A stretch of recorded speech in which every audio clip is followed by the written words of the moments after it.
साਰਿਆਂ ਨੂੰ सत श्री अकाल। हर युग में एक ऐसा व्यक्ति जन्म लेता है जो अंधकार को रोशनी में बदल देता है, जो धर्म का बंधन तोड़कर इंसानियत का मार्ग दिखाता है।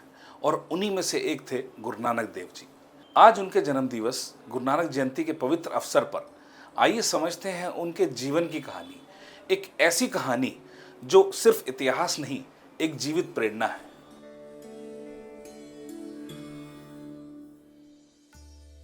गुरु नानक देव जी का जन्म 15 अप्रैल 1469 को तलवंडी गांव में हुआ था, जो आज ननकाना साहब पाकिस्तान के नाम से जाना जाता है।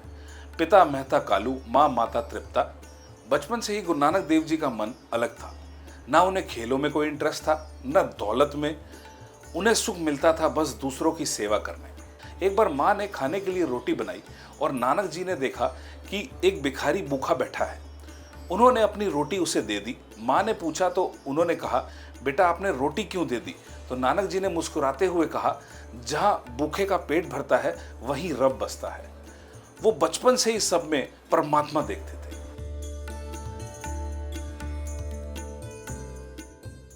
जब वो बड़े हुए तो उन्होंने संस्कृत और पर्शियन और अरेबियन लैंग्वेज सीखी, लेकिन उनका ध्यान पुस्तकों से ज्यादा सच्चाई पर था। एक बार उनके गुरुजी ने उन्हें एक लिखने को कहा। नानक जी ने लिखा और कलम रोक दी। गुरुजी ने पूछा, बेटे आगे क्यों नहीं लिखा? नानक जी बोले, एक लिख दिया, अब बाकी क्या लिखूं? सब कुछ उसी एक में ही तो बसता है। वो एक ओंकार का अर्थ बचपन में ही समझ गए थे।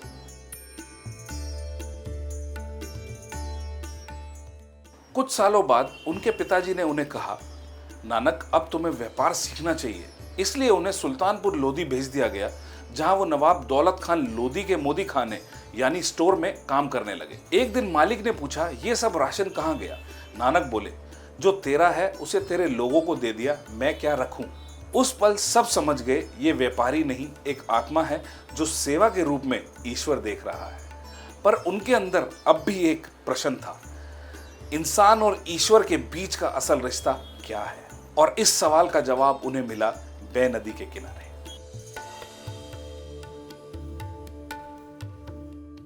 एक दिन बै नदी के किनारे नानक जी वहां ध्यान लगा रहे थे और 3 दिन तक गायब रहे। लोग समझ नहीं पाए क्या हुआ। जब वो वापस आए, उनके चेहरे पर एक अलौकिक प्रकाश था। उनके पहले शब्द थे, ना कोई हिंदू ना कोई मुसलमान, सब एक ही परमात्मा के बच्चे हैं। उस पल से उनकी जिंदगी एक संदेश बन गई, प्रेम, समानता और एकता का।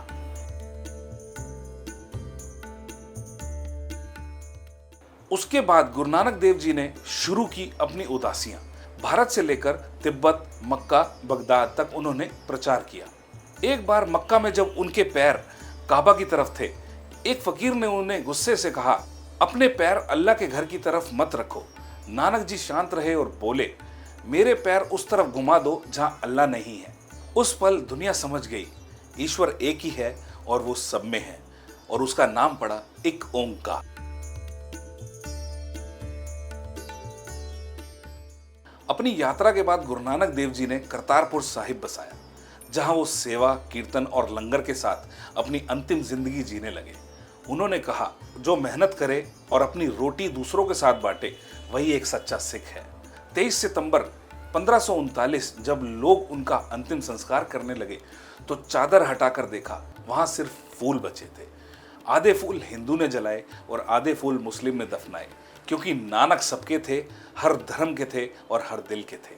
आज भी उनका संदेश वही है, एक ओंकार, एक ही परमात्मा है और 3 मूल मंत्र, नाम जपना, कीर्त करना ते वंड चखना।